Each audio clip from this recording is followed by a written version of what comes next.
Item ಯಾವುದೇ ಇರಲಿ try ಮಾಡಿ ಆಚಿ ಚಿಕನ್ ಮಸಾಲಾ. ಜನರಿಗೆ LPG ಸಂಕಷ್ಟ ಆಗಿದೆ. ಶಾಸಕರಿಗೆ ಅಧಿಕಾರದ ದಾಹ.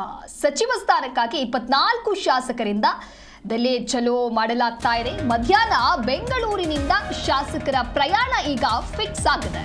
35 ಶಾಸಕರ ಅಸಮಾಧಾನದ ಪಟ್ಟಿ ದೆಹಲಿ ತಲುಪಿದೆ. ಅಂತಿಮವಾಗಿ 25 ಶಾಸಕರಿಂದ ಅಧಿಕೃತವಾದಂತಹ ಪ್ರವಾಸ ದೃಢಪಟ್ಟಿದೆ. ಬೆಂಗಳೂರು ಏರ್ಪೋರ್ಟ್ನಿಂದ ಶಾಸಕರು ಹೊರಡಲಿದ್ದಾರೆ. ರಾಜ್ಯದ ಜನರಿಗೆ LPG ಗ್ಯಾಸ್ ಇಲ್ಲ ಅಂತ ಹೇಳಿ ಸಾಕಷ್ಟು ಜನ ಸಮಸ್ಯೆ ಆಗ್ತಾ ಇದೆ. ತಿನ್ನುವಂತ ಆಹಾರಕ್ಕೂ ಕೂಡ ಸಮಸ್ಯೆ ಆಗಿದೆ. ಆದರೆ ಈ ಎಲ್ಲದರ ನಡುವೆ ಶಾಸಕರಿಗೆ ಮಾತ್ರ ಅಧಿಕಾರದ ಮೋಹ ಕಮ್ಮಿ ಆಗ್ತಾ ಇಲ್ಲ. ಸಚಿವ ಸಂಪುಟ ಪುನರಚನೆ ಆಗ್ರಹಿಸಿ ದೆಹಲಿಗೆ ದಂಡಯಾತ್ರೆಯನ್ನ ಹೊರಟಿದ್ದಾರೆ ಶಾಸಕರು. 35 ಶಾಸಕರ ಹೆಸರನ್ನ ಪಟ್ಟಿ ಮಾಡಲಾಗಿದೆ. 3 ರಿಂದ 4 ಬಾರಿ ಗೆದ್ದ ಶಾಸಕರ ತಂಡ ಇದು. ಅಂತಿಮವಾಗಿ 25 ಜನರಿಗೆ ಅಧಿಕೃತವಾದಂತಹ ಪ್ರವಾಸ ದೃಢಪಟ್ಟಿದೆ. ಹಾಗಾದ್ರೆ ಯಾರೆಲ್ಲ ಹೋಗ್ತಾ ಇದ್ದಾರೆ ಶಾಸಕರ ದಂಡು ಪಟ್ಟಿಯಲ್ಲಿ ಯಾರ ಹೆಸರಿದೆ ಅಂತ ನೋಡ್ತಾ ಹೋಗೋದಾದ್ರೆ ಬಾಗೇಪಲ್ಲಿಯ SN ಸುಬ್ಬಾರೆಡ್ಡಿ, ಇನ್ನು ಚಾಮರಾಜನಗರದ ಸಿ ಪುಟ್ಟರಂಗ ಶೆಟ್ಟಿ, ಸಂಧನೂರಿನ Hampanagouda Badarli, DG Shanthanagouda, JT Patil, Basavaraj Shivannanavar, AR Krishnamurthy, Prasad Abhayya, UB Banakar, GS Patil, Yashavantharayagouda Patil, K Shadakshari, TV Jayachandra, Ashok Patel, SN Narayanaswamy, Laxman Savadi, Appaji Nadagouda, Rizwan Arshad, Priya Krishna, Ramesh Bandi Siddegowda, V Shivanna, PM Narendra Swamy, Vinay Kulkarni ಹಾಗೆ ರಾಘವೇಂದ್ರ ಇಟ್ನಾಳ್ ಇವರೆಲ್ಲರೂ ಕೂಡ ಶಾಸಕರ ದಂಡು ದೆಹಲಿಗೆ ಹೋಗುವತ್ತ ಈಗ ಪ್ಲಾನ್ ಆಗಿದೆ. ಸ್ವಪಕ್ಷದಲ್ಲಿ ಒಂದು ರೀತಿ ಆಂತರಿಕವಾದಂತಹ ಗೊಂದಲ ಸದ್ಯ ಕಾಂಗ್ರೆಸ್ನಲ್ಲಿ ಸೃಷ್ಟಿಯಾಗಿರುವಂಥದ್ದು. ಯಾಕೆ ಅಂತ ಹೇಳಿದ್ರೆ ಈ ಹಿಂದೆ ಶಾಸಕಾಂಗ ಪಕ್ಷದ ಸಭೆಯೂ ಕೂಡ ಆಗುತ್ತೆ.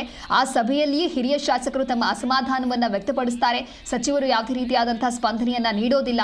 ಸಂಪುಟ ಪುನರಚನೆ 2.5 ವರ್ಷಕ್ಕೊಮ್ಮೆ ಮಾಡಲಾಗುತ್ತೆ ಅಂತ ಹೇಳಲಾಗಿತ್ತು. ಆದರೆ ಯಾವುದೇ ರೀತಿಯಾದಂಥ ಬದಲಾವಣೆ ಆಗ್ತಾ ಇಲ್ಲ ಅಂತ ಹೇಳಿ ಅಸಮಾಧಾನವನ್ನ ವ್ಯಕ್ತಪಡಿಸಿದ್ರು. ಸದ್ಯ ಈಗ ರಾಜ್ಯ ರಾಜಕೀಯದಲ್ಲಿ ಮತ್ತೆ ಸಂಪುಟ ಪುನರಚನೆಯ ಕೂಗು ಕೇಳಿ ಬಂದಿದೆ. ಇನ್ನು ಯಾವಾಗ ಈ ಸಂಪುಟ ಪುನರಚನೆ ಅನ್ನುವಂತಹ ಮಾತು ಬರುತ್ತೆ ಆ ಸಂದರ್ಭದಲ್ಲಿ ಸಚಿವಾಕಾಂಕ್ಷಿಗಳಲ್ಲಿ ನಿರೀಕ್ಷೆ ಗರಿಗೆದರೋದು ಒಂದು ರೀತಿ ಸಹಜ. ಹಿರಿಯ ನಾಯಕರು, ಅತೃಪ್ತ ಶಾಸಕರು ಹಾಗೆ ಹೊಸಬರು ಮಂತ್ರಿಗಿರಿಗಾಗಿ ಲಾಭಿಯನ್ನ ನಡೆಸಿ ಸಚಿವ ಸ್ಥಾನದ ಆಸೆಯನ್ನ ಹೊತ್ತು ಹೈಕಮಾಂಡ್ ಮೇಲೆ ಒತ್ತಡವನ್ನು ಕೂಡ ಹಾಕ್ತಾರೆ.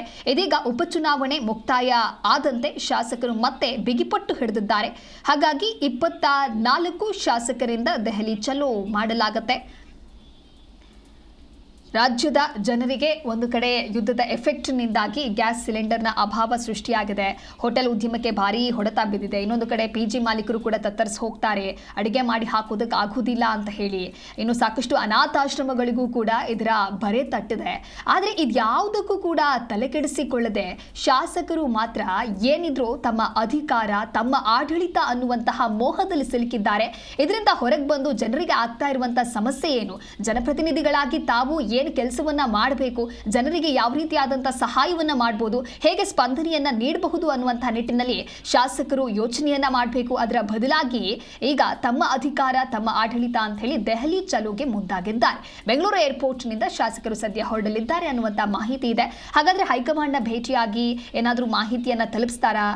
ಈ ರೀತಿಯಾದಂತಹ ಸಮಸ್ಯೆಗಳು ಆಗ್ತಾ ಇದೆ, ಸಂಪುಟ ಪುನರಚನೆಯ ಬಗ್ಗೆ ಏನಾದರೂ ಮಹತ್ತರವಾದಂತಹ ಬೆಳವಣಿಗೆ ನಡೆಯುತ್ತಾ ಅನ್ನೋದನ್ನ ಕಾದು ನೋಡಬೇಕಿದೆ. ಈ ಕುರಿತು ಮತ್ತಷ್ಟು ಮಾಹಿತಿಯನ್ನು ನೀಡ್ತಾರೆ ನಮ್ಮ ಪ್ರತಿನಿಧಿ ರಾಜಪ್ಪ ದೂರವಾಣಿ ಸಂಪರ್ಕದಲ್ಲಿ. ರಾಜಪ್ಪ, ಈಗಾಗಲೇ ಯುದ್ಧದ ಎಫೆಕ್ಟ್ನಿಂದ ಜನಸಾಮಾನ್ಯರಂತೂ ತತ್ತರಿಸಿ ಹೋಗ್ತಾ ಇದ್ದಾರೆ. ಈ ಎಲ್ಲದರ ಬೆನ್ನಲ್ಲೇ ಸಂಪುಟ ಪುನರಚನೆಯ ಕೂಗು ಇದೀಗ ಕೇಳಿಬಂದಿದೆ. ಯಾವೆಲ್ಲ ಶಾಸಕರು ಹೋಗ್ತಾ ಇದ್ದಾರೆ? ಸಂಪುಟ ಪುನರಚನೆಯ ಕುರಿತಂತೆ ಏನಾದರೂ ಮಹತ್ತರ ತೀರ್ಮಾನ ಆಗಬಹುದಾ? ದೇವೇಗೌಡ ಮುಖ್ಯಮಂತ್ರಿ ಸಿದ್ದರಾಮಯ್ಯನವರು ಮೊನ್ನೆ ದೆಹಲಿಗೆ ತೆರಳಿ ಹೋಗಿ ಬಂದು ಅದಾದ ನಂತರ ಒಂದಷ್ಟು ಜನ ಶಾಸಕರು ದೆಹಲಿಗೆ ತೆರಳಬೇಕೆ ಬೇಡವೇ ಅಂತ ನಾವು ಗೊಂದಲದಲ್ಲಿ ಇದ್ರು. ಯಾಕಂದ್ರೆ ಮುಖ್ಯಮಂತ್ರಿಗಳು ಕೋರ್ ಕಮಿಟಿ ಸಭೆ ಆದ ನಂತರ, ಕಾಂಗ್ರೆಸ್ನ ವರ್ಕಿಂಗ್ ಕಮಿಟಿ ಸಭೆ ಆದ ನಂತರ ಅವರು ಈ ಸಚಿವ ಸಂಪುಟ ಪುನರಚನೆ ಬಗ್ಗೆ ಚರ್ಚೆ ನಡೆಸಿ ಅಂತಿಮವಾಗಿ ತೀರ್ಮಾನ ಕೈಗೊಂಡು ನಿಮಗೆ ತಿಳಿಸ್ತೇನೆ ಅಂತ ಶಾಸಕರಿಗೆ ಹೇಳಿದ್ರು. ಈ 3 ಬಾರಿ ಮತ್ತು 4ನೇ ಬಾರಿ ಗೆದ್ದಂತ ಶಾಸಕರು ಈ ಹಿಂದೆ ಅಧಿವೇಶನ ಸಂದರ್ಭದಲ್ಲಿ ಮುಖ್ಯಮಂತ್ರಿನ ಭೇಟಿ ಮಾಡಿ ನಾವು ದೆಹಲಿಗೆ ತೆರಳುತ್ತೇವೆ, ನಮಗೂ ಸಹ ಮುಂಬರುವಂತ ಸಚಿವ ಸಂಪುಟ ಪುನರಚನೆ ವೇಳೆ ನಮಗೂ ಸಹ 3 ಮತ್ತು 4 ಬಾರಿ ಗೆದ್ದಂತವರಿಗೆ ಕನಿಷ್ಠ 5 ಸ್ಥಾನಗಳನ್ನ ನೀಡಬೇಕು ಸಚಿವ ಸಂಪುಟದಲ್ಲಿ ಒತ್ತಾಯ ಮಾಡಿದ್ರು. ಹಾಗಾಗಿ ಮುಖ್ಯಮಂತ್ರಿಗಳು 10ನೇ ತಾರೀಕು ನಾವು ದೆಹಲಿಗೆ ಕಾರ್ಯಕಾರಿ ಸಮಿತಿ ಸಭೆ ಸಂದರ್ಭದಲ್ಲಿ ದೆಹಲಿಗೆ ತೆರಳುತ್ತೇನೆ, ಆ ಸಂದರ್ಭದಲ್ಲಿ ಈ ಒಂದು ಸಚಿವ ಸಂಪುಟ ಪುನರಚನೆ ಬಗ್ಗೆ ಚರ್ಚಿಸ್ತೇನೆ ಅಂತ ಹೇಳಿದ್ರು. ಆದ್ರೆ ಮುಖ್ಯಮಂತ್ರಿಗಳು ದೆಹಲಿಗೆ ಹೋಗಿ ಬಂದಿದ್ರು ಸಹ ಆ ಒಂದು ಸಚಿವ ಸಂಪುಟ ಪುನರಚನೆಗೆ ಪಕ್ಷದ ವರಿಷ್ಠರ ಜೊತೆ ಚರ್ಚಿಸಲಿಕ್ಕೆ ಸಾಧ್ಯವಾಗಿಲ್ಲ. ಅದಾದ್ರೂ ಸಹ ಶಾಸಕರನ್ನ ಮುಂದೆ ಬಿಟ್ಟುಕೊಂಡು ಸಚಿವ ಸಂಪುಟ ಪುನರಚನೆ ಮಾಡ್ಲಿಕ್ಕೆ ಒತ್ತಡ ಇರುವಂತ ತಂತ್ರವನ್ನ ಸಿದ್ದರಾಮಯ್ಯ ಬಣದ ಶಾಸಕರು ಮಾಡ್ತಿರೋದು ಮೇಲ್ನೋಟಕ್ಕೆ ಕೆಲವೊಂದು ಕಡೆ ಸಿದ್ದರಾಮಯ್ಯ ತಮ್ಮ ಕುರ್ಚಿಯನ್ನು ಭದ್ರಪಡಿಸುವಂತ ತಂತ್ರ ಮಾಡಿದ್ದಾರೆ ಅನ್ನೋದು ಒಂದು ಅನುಮಾನ. ಎರಡನೇದಾಗಿ ಮೊದಲ ಬಾರಿ ಶಾಸಕರು ಬೆಂಗಳೂರಿನಲ್ಲಿ ಸಭೆ ನಡೆಸಿದ್ರು, 2-3 ಬಾರಿ ಗೆದ್ದಂತ ಶಾಸಕರು ಸಭೆ ನಡೆಸಿದ್ರು, 3-4 ಬಾರಿ ಗೆದ್ದಂತ ಶಾಸಕರು ಸಭೆ ನಡೆಸಿದ್ರು.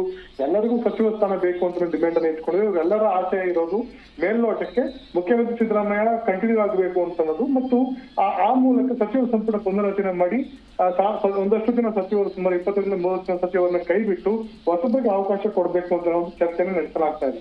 ಹಾಗಾಗಿ ಈ ಯುದ್ಧದ ಸಂದರ್ಭದಲ್ಲಿ ದೆಹಲಿ ಹೈಕಮಾಂಡ್ ಅವರು ಪಶ್ಚಿಮ ಬಂಗಾಳ ಮತ್ತು ತಮಿಳುನಾಡು ಚುನಾವಣೆ ಬಿಸಿಯಾಗಿರೋ ಸಂದರ್ಭದಲ್ಲಿ ಮತ್ತು ಕೇಂದ್ರದಲ್ಲಿ ಏನು ಮಹಿಳಾ ಮೀಸಲಾತಿ ವಿಧೇಯಕವನ್ನ ಅದೇ ರೀತಿ ರಾಜ್ಯಗಳ ಸಂಸತ್ ಸ್ಥಾನವನ್ನು ಹೆಚ್ಚಳ ಮಾಡುವ ವಿಧೇಯಕದ ಬಗ್ಗೆ ಚರ್ಚೆ ನಡೆಸಲಿಕ್ಕೆ ಸಭೆಯನ್ನು ಕರೆದ ಸಂದರ್ಭದಲ್ಲಿ ರಾಜ್ಯದ ಶಾಸಕರಿಗೆ ತಮ್ಮ ಕುರ್ಚಿ ಅಥವಾ ಒಂದು ಅಧಿಕಾರದ ಚಿಂತೆ ಹಚ್ಕೊಂಡಿದೆ. ಹಾಗಾಗಿ ಸುಮಾರು 25ಕ್ಕೂ ಹೆಚ್ಚು ಜನ ಶಾಸಕರು ದೆಹಲಿಗೆ ತೆರಳುವಂತ ತೀರ್ಮಾನ ಕೈಗೊಂಡಿದ್ದಾರೆ. ಮೊದಲನೇದಾಗಿ 35 ಜನ ಶಾಸಕರು ದೆಹಲಿಗೆ ತೆರಳಬೇಕು ಅಂತ ಒಂದು ಚಿಂತನೆಯಲ್ಲಿ ಇತ್ತು. ಆದ್ರೆ ಕೆಲ ಶಾಸಕರು ನಾನಾ ಕಾರಣಗಳಿಂದ ಬರ್ತಾ ಇಲ್ಲ. ವಿನಯ್ ಕುಲಕರ್ಣಿ ಅವರು 15 ತಾರೀಕು ಅವರದ್ದು ಜಡ್ಜ್ಮೆಂಟ್ ಇದೆ ಯೋಗೇಶ್ ಗೌಡ ಕೊಲೆ ಪ್ರಕರಣದಲ್ಲಿ, ಹಂಗಾಗಿ ಅವರು ತೆರಳ್ತಾ ಇಲ್ಲ. ರಿಜ್ವಾನ್ ಅರ್ಷದ್ ಅವರು ಬೆಂಗಳೂರಿನ ಹೊರಡಬೇಕು ಅಂತ ಅವರು ಪ್ಲಾನ್ ಮಾಡ್ಕೊಂಡು ನಿನ್ನೆ ಆದಂತ ಬೆಳವಣಿಗೆಯಲ್ಲಿ ಅಲ್ಪಸಂಖ್ಯಾತ ಘಟಕದ ಶಾಸಕರು ರಾಜೀನಾಮೆ ಕೊಟ್ಟರು, ಹಂಗಾಗಿ ಅವರು ಹಿಂದೆ ಸರಿದಿದ್ದಾರೆ.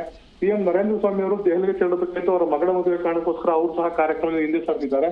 ಹೀಗಾಗಿ ಬೇರೆ ಬೇರೆ ಶಾಸಕರು ಬೇರೆ ಬೇರೆ ಕಾರಣಗಳಿಂದ ಹಿಂದೆ ಸರಿದು ಒಟ್ಟು 15 ಜನ ಶಾಸಕರು ದೆಹಲಿಗೆ ತೆರಳುತ್ತಾರೆ ಅಂತ.